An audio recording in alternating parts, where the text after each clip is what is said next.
kitabu cha Marko mlango wa 2 kuanzia mstari wa kwanza hadi mstari wa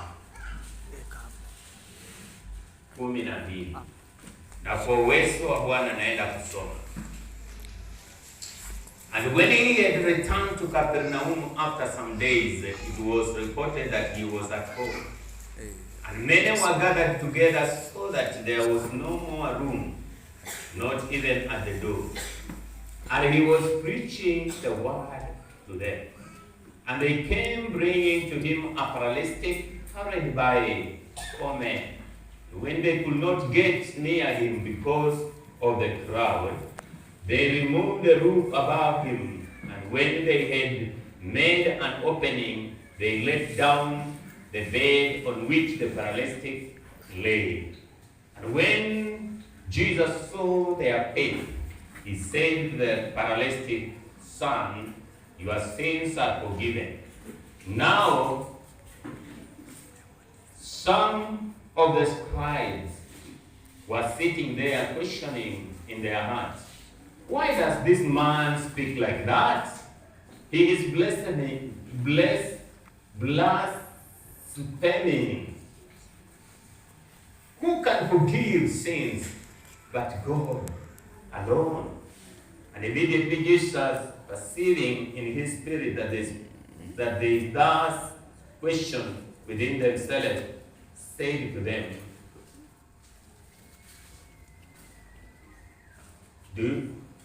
Do you question these things in your hearts? Which is easier to say to the paralytic, "Your sins are forgiven," or to say, "Rise, take up your bed and walk"? But that you may know that the Son of Man has authority on earth to forgive sins, he said to the paralytic, "I say to you, rise, pick up your bed and go home." And he rose, immediately picked up his bed and went out before them all, so that they were all amazed and glorified God, saying, "We never saw anything like this." And God bless his word. Amen. So let us pray for the word. In the name of Jesus, Father, I thank you for your word. The Lord, I have prayed to your people. My Father, in the name of Jesus, let this word of King of Glory bring help to us.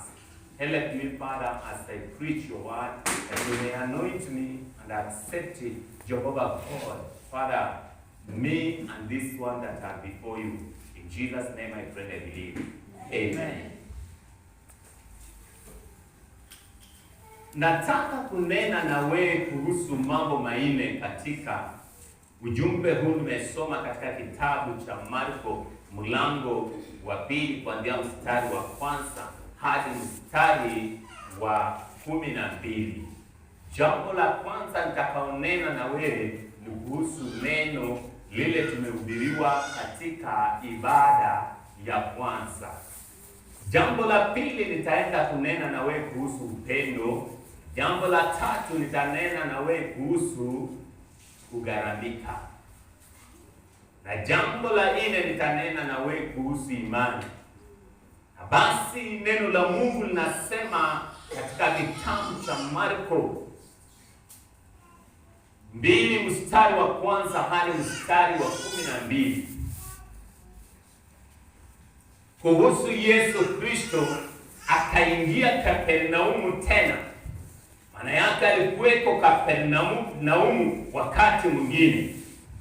Na wakati alipoingia Kapernaumu tena, ikasikika ya kwamba ako Kapernaumu. Basi watu wakamkujia mahali pale alipokuwa katika lile boma, na basi wakajaa katika ile boma.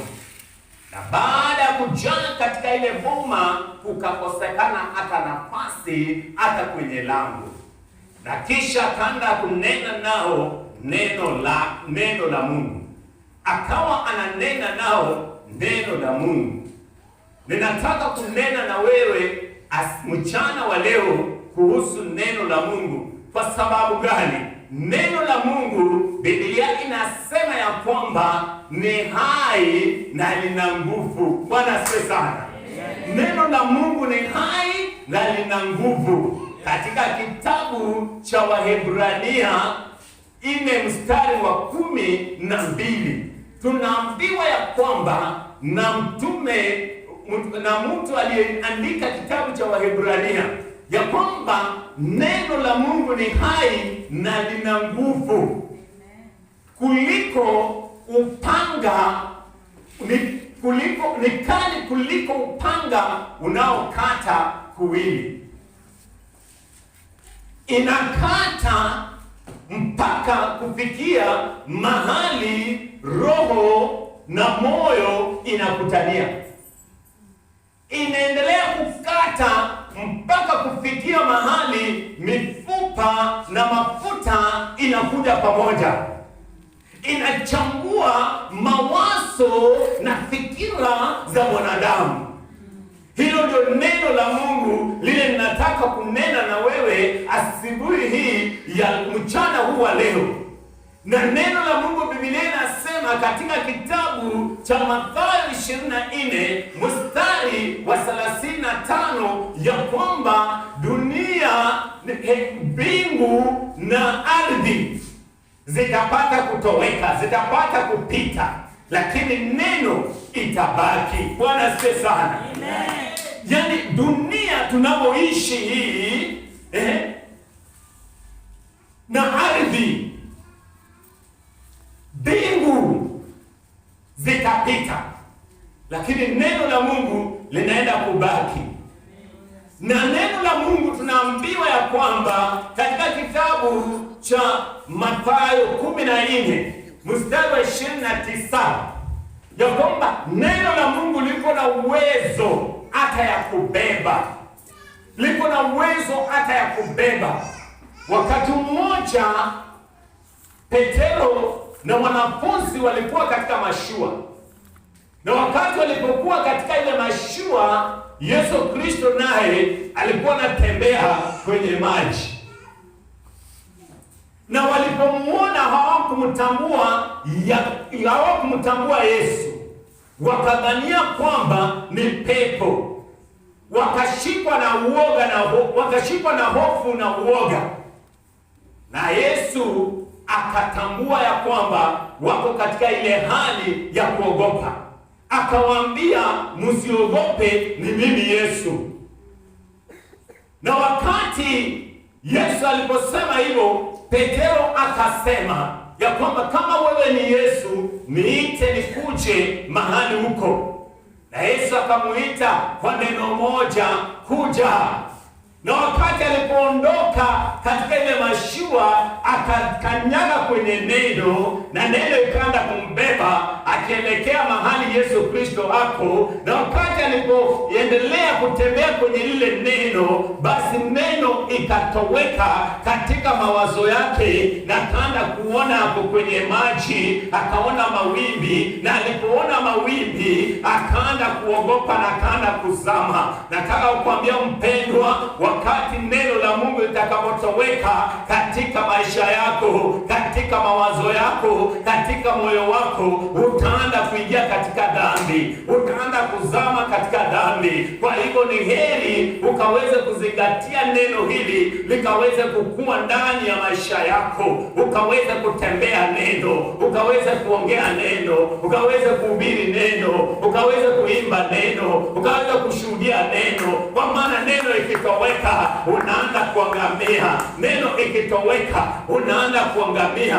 Biblia inasema ya kwamba mahali Yesu alipokuwa katika ile boma, akiwa anahubiria neno, watu walikuja kwa wingi. Hapa neno la Mungu likihubiriwa, watu watakuja kwa wingi, watu watakuja kwa wingi, kwa sababu hawakuji kwa yule anayehubiri, lakini wanakuja kwa sababu ya ile neno, kwa maana ile neno italeta faida katika maisha yao. Ile neno italeta matumaini katika maisha yao. Ile neno italeta upatanisho katika wale wamekosana, ama wale wanaomjua Mungu. Kwa hivyo neno la Mungu ni hai, neno la Mungu ni kali kuliko upanga unaokata kuwili. Neno la Mungu Biblia inasema, Yeremia akasema ya kwamba neno la Mungu ni moto na neno la Mungu ni nyundo.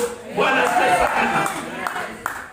Hatuwezi mpendwa kukosa hili neno. Hatuwezi kuishi pasipo neno, kwa sababu neno iko na kila kitu. Wewe unahitaji, mimi nahitaji. Neno inafungua milango, neno inakupatia marafiki, neno inakupatia kile umekosa.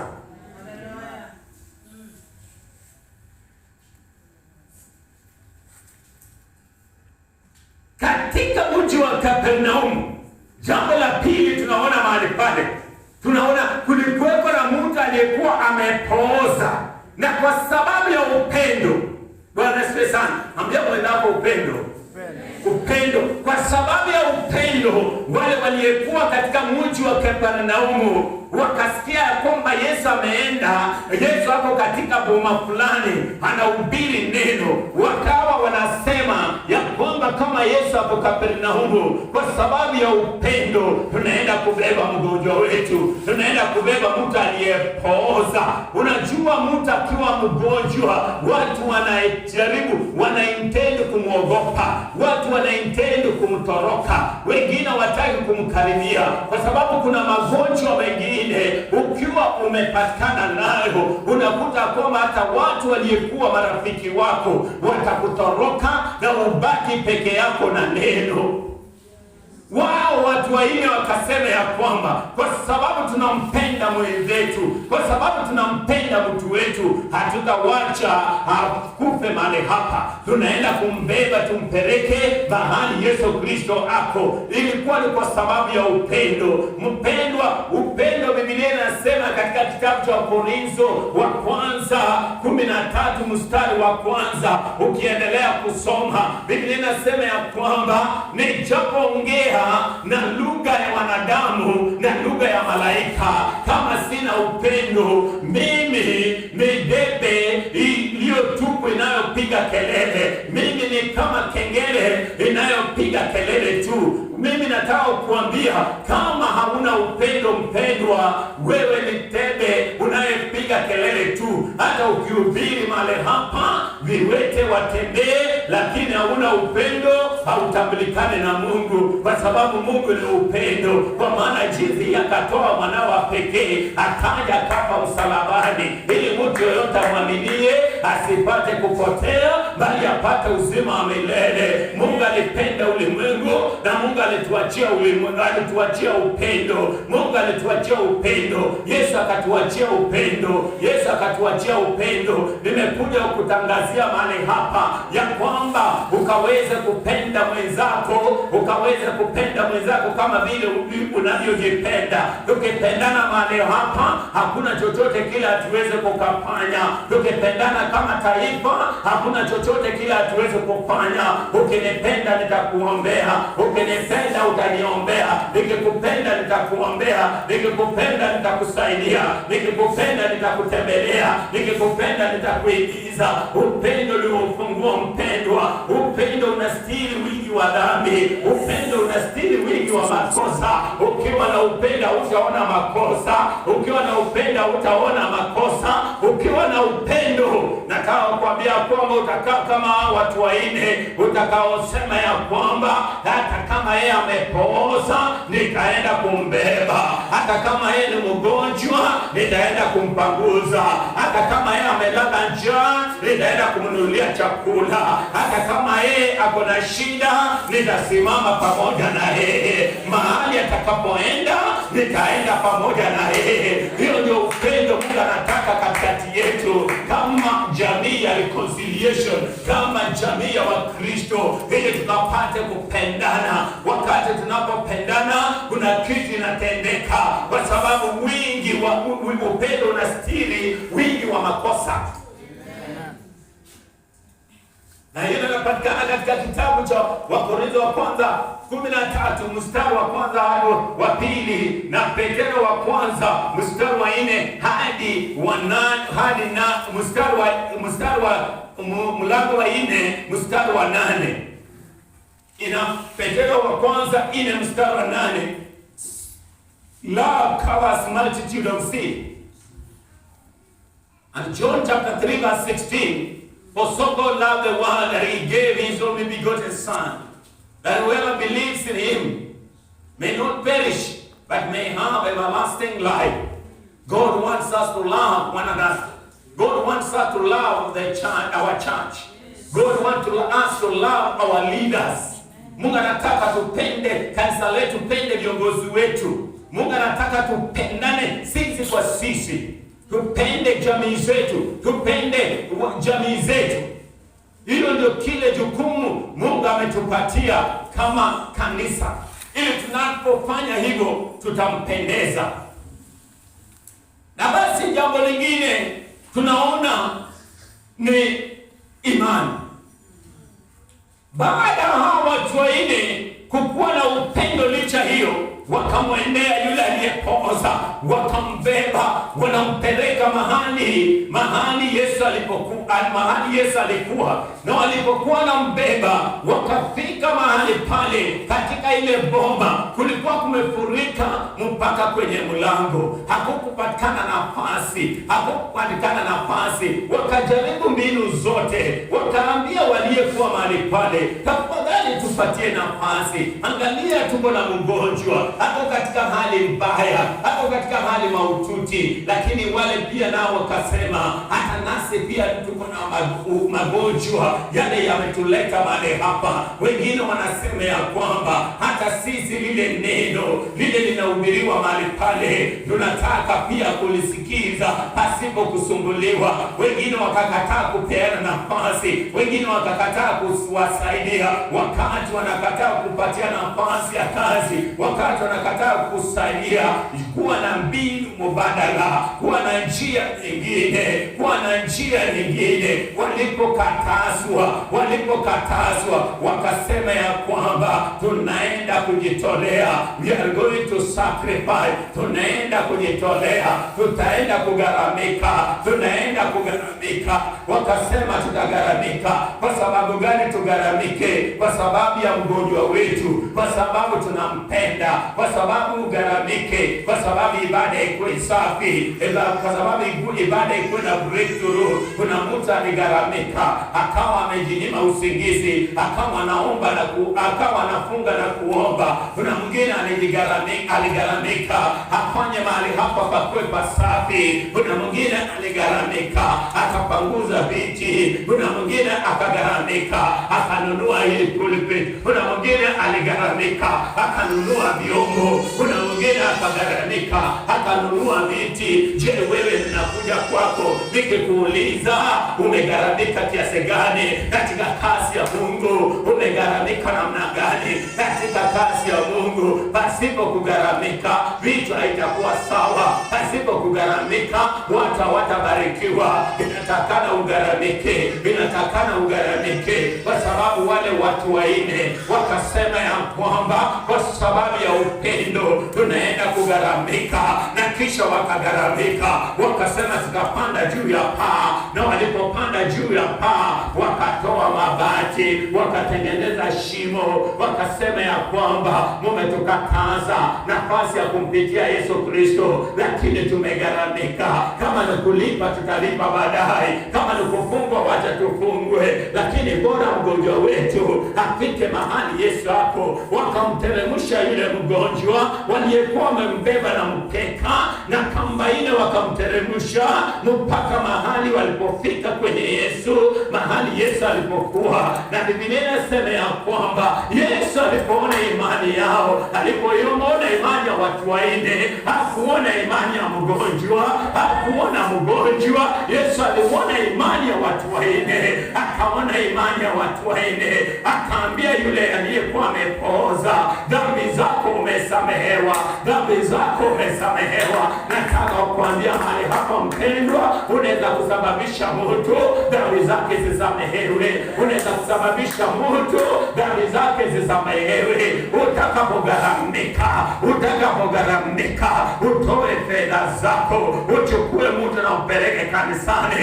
uchukue mtu na upeleke kwenye mkutano. Wengine hata ni wahubiri wakubwa, wanahubiri kwa sababu kuna mtu aligaramika, akatoa fedha, akawapeleka kwenye mkutano, na walipofika kwenye mkutano wakakutana na Injili, na wakashawishika, na wakahukunika ndani ya mioyo zao, na wakasema ya kwamba nataka kupeana maisha yangu kwa Yesu, na wakapeana maisha yao kwa Yesu. Ninakuja kuambia mtu mahali hapa, ukagaramike ili kazi ya Mungu ikapate kuendelea mbele. Garamika mpendwa, usipogaramika wao kazi ya Mungu itakuwa sawa.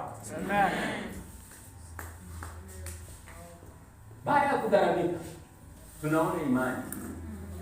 Yesu alipoona imani yao, akaambia mtu yule aliyekuwa amepooza, dhambi zako umesamehewa. Na Biblia inasema ya kwamba waandishi wazee, waandishi waliyekuwa mahali pale, Mafarisayo waandishi, wakasema ya kwamba ni Mungu peke yake ndiye anaweza kusamehe mtu dhambi zake. Huyu anakufuru. Na kwa sababu neno la Mungu linachambua mawazo, linachambua mawazo za wanadamu. Yesu akamwambia, akajua vile wanavyowaza, akamuuliza lililo rahisi kufanya ni lipi? Kuambia yule aliyepooza dhambi zako umesamehewa, ama kuambia yule aliyepooza dhambi zako umesamehewa? Kisha akamwambia, ili ijulikane ya kwamba mwana wa Adamu ako na mamlaka hapa duniani. Yesu ako na mamlaka hapa duniani mpendwa. Ndio kusudi alitupatia jina. Katika kitabu cha Marko 16 mstari wa 17 akasema ya kwamba ishara hizi zitafuata waaminio. Katika jina la Yesu Kristo mtakemea mapepo. Katika jina la Yesu Kristo mtaongea kwa lugha mpya. Katika jina la Yesu Kristo mtakunywa kitu cha kuficha, mtakunywa sumu na itawadhuru. Katika jina la Yesu mtawekelea wagonjwa mikono na watapokea afya. Akawakasia macho na kuambia kwamba ili mpate kujua kwamba mwana wa Adamu ako na mamlaka hapa duniani ya kusamehe dhambi. Kaambia yule aliyepooza, inuka, chukua godoro lako na uende nyumbani kwako. Na akainuka, akachukua godoro lake na akaenda nyumbani kwake. Na watu waliokuwa mahali pale wakasema, namna hii hatujawahi kuona tena. Huyu ni Mungu wa miujiza. Bwana asifiwe sana. Namna hii hatujawahi kuona tena. Mpendwa, imani ni baina ya mambo, tumeambiwa baina ya mambo yatarajiwayo, mambo yasiyoonekana, lakini mambo tunayoyatarajia. Tarajia mambo makubwa, kuwa na imani na uanze kutarajia mambo makubwa, ukaweze kuyashika mimba, na mimba ikaendelea kukua, na kisha ukapata kuyazaa. Imani ni ufunguo. Jana nilikuwa katika mkutano mwingine, nikasikia mahubiri. Mhubiri huyu alikuwa nimeenda kwa mchungaji hapa karibu, kwa Apostle kwa Jesus Exalted Church. Nikawa nasikia mhubiri yule akinena maneno haya, akanena time and season.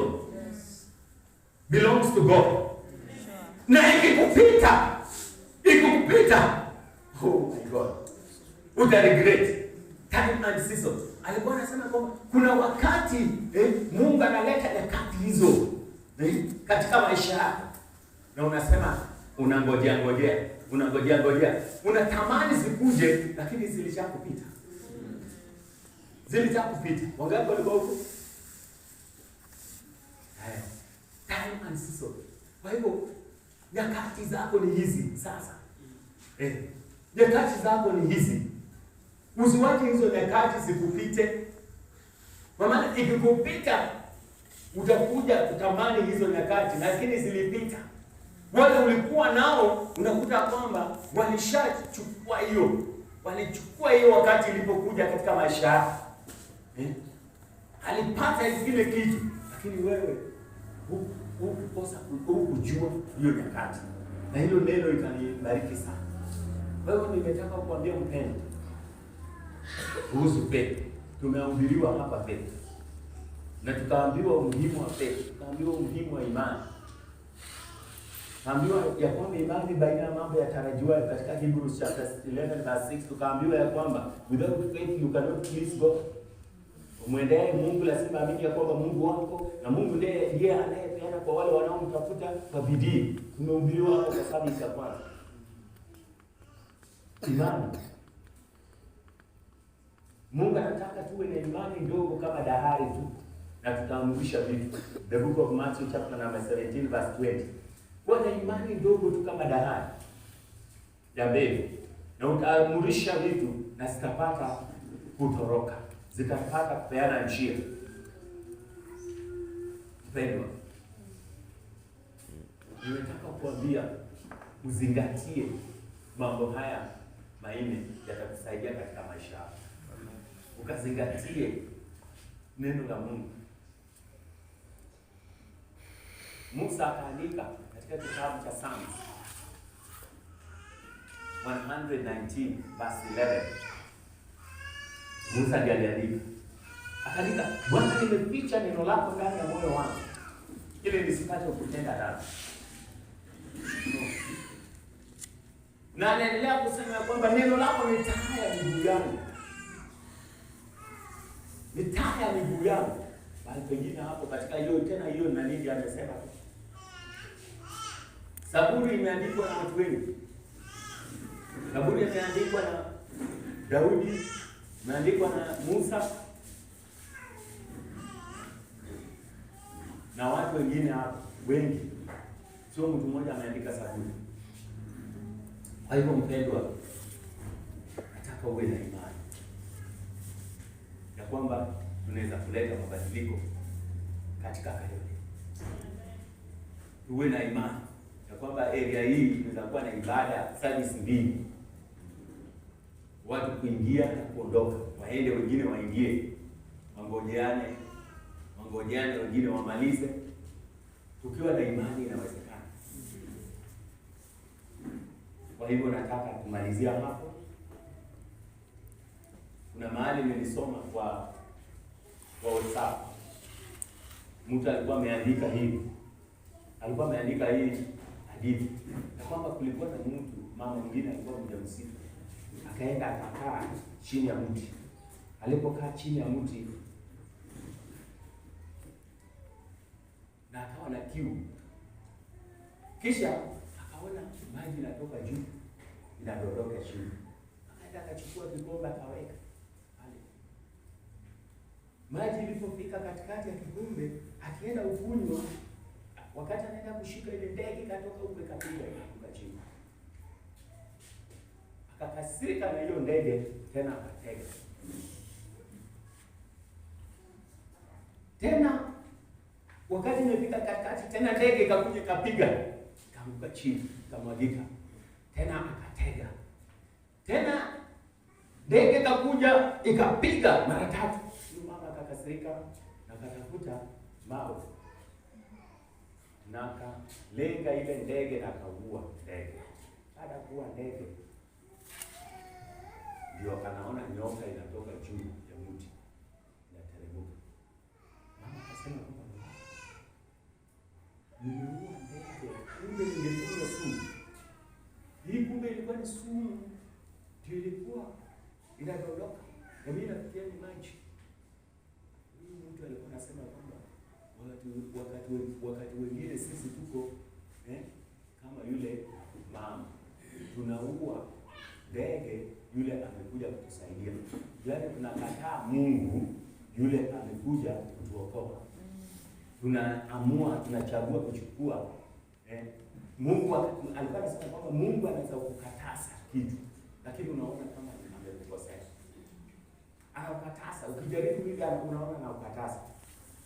Mara ya mwisho kumbe unakuja kujua kwamba alikuwa anakatasa kile unaweza fanya nini, kile kingekusaidia katika maisha. Mimi siku moja nilitaka kununua shamba mahali. Kutoka kwa nyumba hivi nilijigonga kichwa. Kabla sijajigonga kichwa nimeenda kwenda kununua plot mahali. Nikaenda na gari, kufika kwenye gari kufungua na wasema mniwekee mafuta. Mimi nikatoka nje. Kutoka nje nikarudisha mlango. Nikafungia gari, kifunguo gari na guruma, na nimefungia kifunguo ndani na mafuta wameshaweka. Ilibidi nichukue pikipiki nikuje nyumbani nichukue spare key. Wakati nakuja kuchukua spare key, kufika kwenye gate nikagongwa tena hapa, nikakaa chini. Nikasikia uchungu kabisa, nikaondoka nikaenda. Mungu ananiambia usiende kununua ile shamba. Hiyo tuachana nayo. Lakini mimi sisikii. Niko kama yule mama aliyekuwa na mimba anaua ndege. Nikaenda nikanunua ile shamba. Baada ya kununua ile shamba, nikaweka huko pesa. Nikajenga mpaka nyumba, sasa nikafurahi, naenda sasa kuhamia mbali. Kumbe shamba iko na mzozo.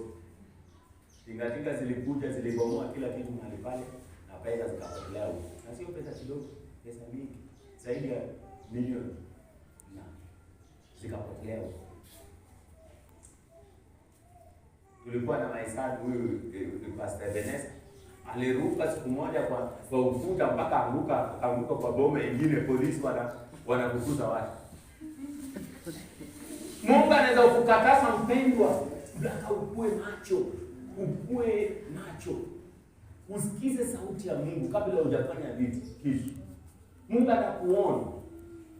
Mungu hawaachi tu mtoto wake aingie katika majaribio.